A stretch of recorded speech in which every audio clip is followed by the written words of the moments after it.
nag full memory. So ganun siya kadali gamitin. Ayan. So ngayon, sa gold dyan mga ka-TH.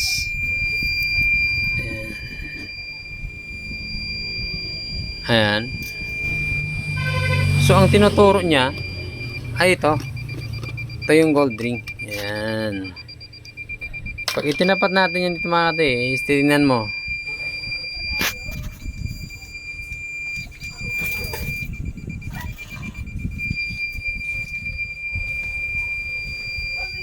Ayan.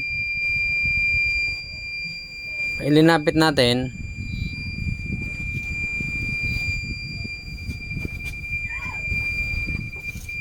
Pag palapit ng palapit, hindi yan iikot. Pag malapit lang siya, saka siya iikot. So ang ikot niya, ganyan lang siyang ikot niyan. Ayan.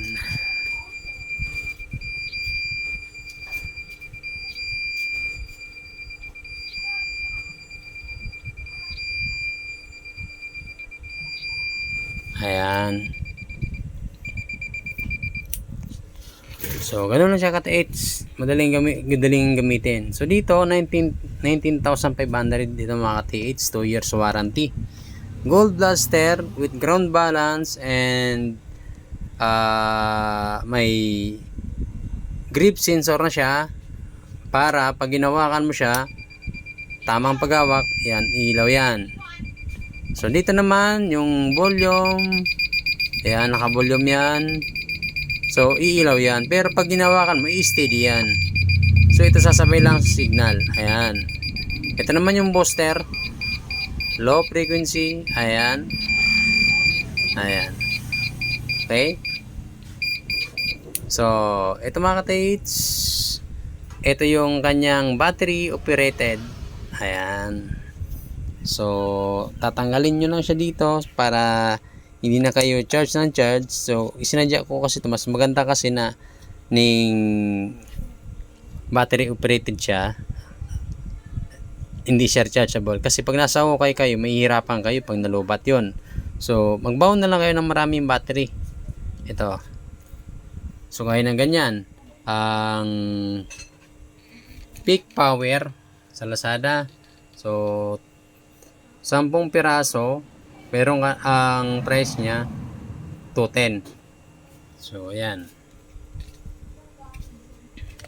So ganun lang siya madaling i-operate mga TH. So ayan, so marami pa tayo. So ito, meron pang isa dito. Ito 'yon. Tapos ito. Ayan, so meron pa akong 10 na available ng ang gold blaster. So pag naubos ito, so gagawa ulit ako. Ayan. So hanggang dito lang mga TH. Thank you. So ipapackage ko lang ito para nang sa ganon may stock tayo. So may order na pala nito. So hinihintay lang natin yung kanyang yung advance, yung down payment. Okay. So kung dito mga TH, pwede kayo mag down payment ng 10,000 dito. So yung 9,500 babayaran nyo sa LBC. Okay. So yun lang. So bago shipping, down payment muna ng 10k. Tapos ang pagka down payment, siyempre may stock tayo, diretso natin ipapadala yan. And then pag naging okay na, so ilalagay natin doon na with shipping, tapos yung kanyang balance na 9,500. So yun ang tip ng pick up, cash on pick up sa LBC mga ka-TH. So ganito yan. Pag Mindanao kayo, Mindanao area, Bicol to Albay to 1 week po yan. Pero pag Luzon, pag Norte, Bicol to Norte to Benguet, Ifugao, Isabela, Baguio, so 3 days lang po yan. Minsan 2 days nga eh. Okay. So yun na siya mga ka-TH. So tatanggalin po natin ito. Ayan.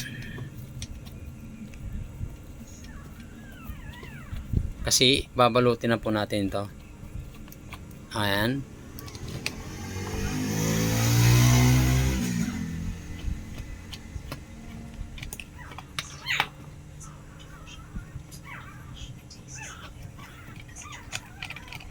Sa mga interesado dyan, lalo na sa pinpointer, so available pa rin yung mga pinpointer natin. So marami po tayong pinpointer dito. Ayan, ito. Ayan. Sa pinpointer natin, 4,000 lang. Pero pag with ground balance, dito, 6,000 dito. Okay. So, sa mga magning re-reseller, pag marami ang kukunin nyo, mas makakamura kayo. Okay mga ka-TH, salamat.